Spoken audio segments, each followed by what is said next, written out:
Dementia Researcher with a blog and a rating. Feeling overwhelmed? We've all been there. Overloaded with work and lots of fast approaching deadlines. It's quite a common thing in academia, industrial research and medicine. These jobs are highly technical and often highly demanding. I can't speak for industry and medicine, but in academia things also seem to come in peaks and troughs. Sometimes you find yourself sat at your desk trying to find things to do.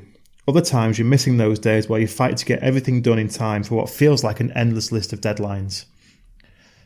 I'm currently in the latter situation. I've got multiple papers to sort, multiple grant deadlines and lab research to keep ticking away in the interim.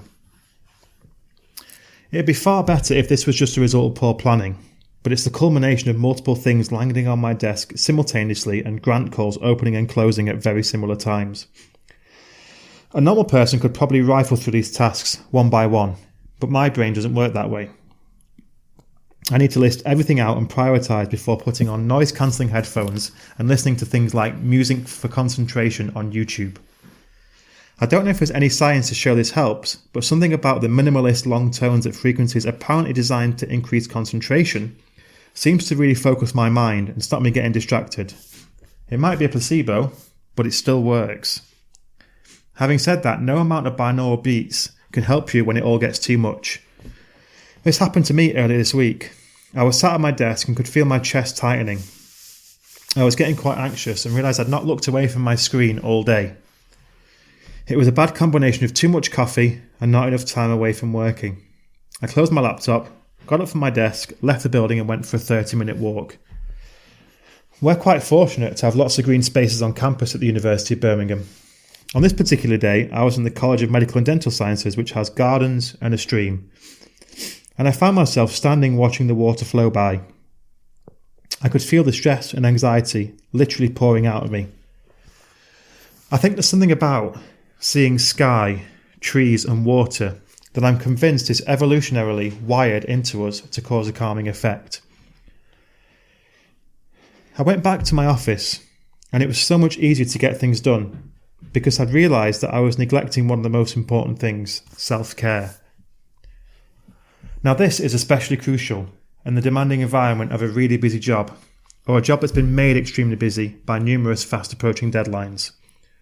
We've all heard of burnout. It's a state of total mental and physical exhaustion, often triggered by stress and lack of self-care. At times of heightened stress and pressure, we lose our ability to focus. Our decision-making abilities plummet and we struggle to handle challenges such as upcoming deadlines. No matter how busy you are, it's essential that you always take time to look after your own well-being. That 30 minutes of spending time outside paid me back with another 4 hours of productive work. Had I not listened to my mind, had I instead further caffeinated and pushed myself, I'd probably have struggled to get beyond another hour of work.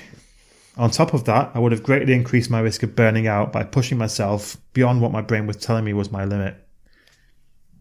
It's not selfish to look after yourself. How can you function effectively, and just as importantly, how can you be in a good position to help others if you haven't got yourself in order? We've become tied to our desks and we seem to have forgotten that we are literally evolutionarily wired to be outside. This is why time outdoors can be so comforting. Our brain recognises it as a calming place. We need to stop thinking about breaks away from our desks as a luxury. They are a necessity for maintaining our well-being. It allows us to reset, de-stress, and come back with fresh perspectives. Regular breaks are as essential to productivity as they are to mental clarity. Remember, your best self will always emerge not from continuous work. It emerges from the balance you strike between work and self-care. Do yourself a favour and get the heck away from your desk. Thank you for listening. Join the Dementia Research bloggers and share your own views.